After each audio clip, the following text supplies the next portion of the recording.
Kazakhstan has climbed 14 spots to 52nd in the World Economic Forum's Travel and Tourism Index. The government aims to boost the sector's economic output by 3 billion euros, targeting over 10 billion euros by 2029. What's driving the momentum? Welcome to East-West Connect. We're highlighting business and economic developments in Kazakhstan and the wider Central Asia region, connecting with Europe and beyond.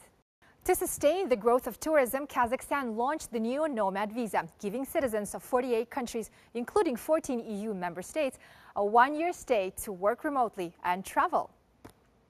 The government is building 3 new airports in the resort areas of Zaysan, Katon-Karagay and Kenderle, with direct flights planned from Almaty, Astana and other major cities. Tourism investments rose 20% to 1.6 billion euros last year. 100 new hotels opened and revenues grew nearly 30%. Kazakhstan is developing agri-business, shopping, event and ecotourism. Kazakhstan's President Kassym-Jomart Tokayev recently raised concerns about the state of the country's tourist destinations, pointing to a lack of basic infrastructure and amenities. To explore possible solutions, we're joined by Daniel Serjanoglu, acting chairman of the national company Kazakh Tourism. Mr. Serjanoglu, welcome. Thank you. It's my pleasure. What is your target number for foreign tourists and how are you working to overcome the headwinds? Within National Development Plan, where clear target set 15 million tourists annually. To support this idea, we work in 4 main directions. First, of course, it's air connectivity. Thanks to our open sky regime, more than 20 new routes opened recently, and 30 more are coming years.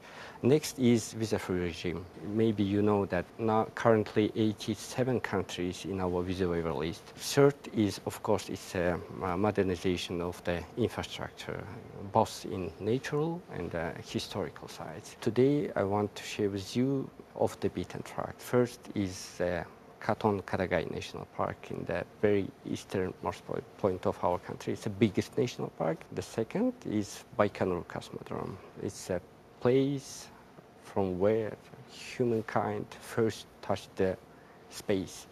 And today we are opening this destination to the travelers. And last but not least is the ultimate or ultra trail hiking route near Almaty, which will be stretching for 1,200 kilometers starting from Almaty to the border with Kyrgyzstan, the Kosai Lakes. So what new digital tools or platforms are being introduced to enhance travel experience and streamline services for tourists? Currently, we are working with the super app, because when tourists arrive to the country, we should ensure that they will find verified services.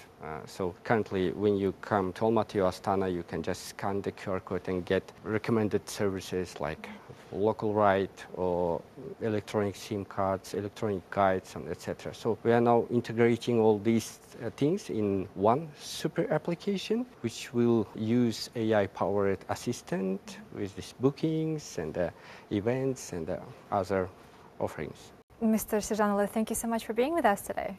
Thank you. It was my pleasure. Kazakhstan is developing a new tourist destination at Baikonur, the world's first and largest cosmodrome in the Kizlyar region. Euronews has exclusive footage.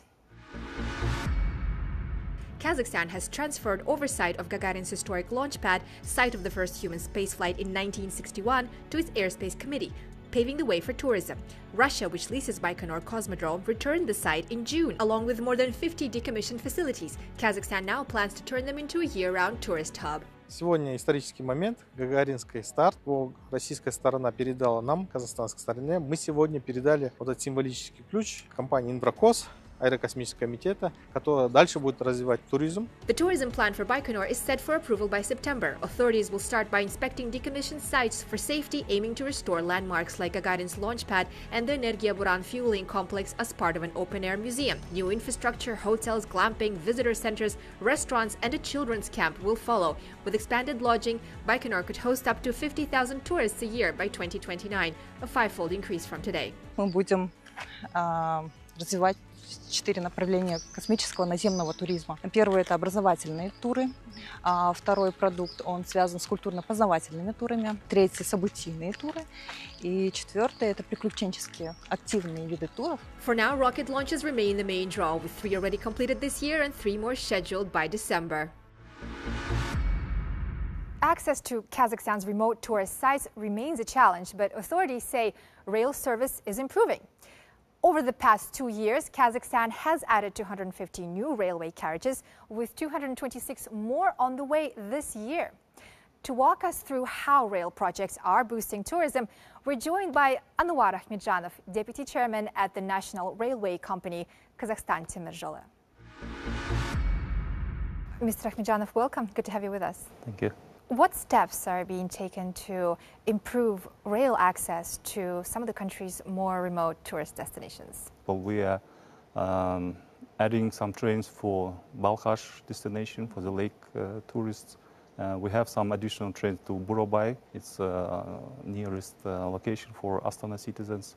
And we have special trains, about 11 trains every year we add to Alakol destination. It's lake tourism in Kazakhstan. These are the common ways of developing the tourist locations, but we have the new product and we started it last year. We have a special touristic train from Kazakhstan to Central Asia, connecting Almaty, Turkestan, and the pearls of Central Asia like Tashkent, Bukhara, and Samarkand. The tourists, they travel during the nighttime, and then during the daytime they have the opportunity to have a sightseeing of that major cities. We see that the great potential lies on the Chinese markets, and this year we made the first trip from China to Kazakhstan, so we organized the first Chinese-Kazakhstan train. More than 250 Chinese tourists came to Almaty. At the same time, since we have this Central Asian train, I mean the Jibek-Joly, the Silkway train, so we want to connect Chinese train with Central Asian train. So Chinese tourists will come from China, then spend 2-3 days in Almaty, then they can use our Jibek-Joly train to go to Central Asia.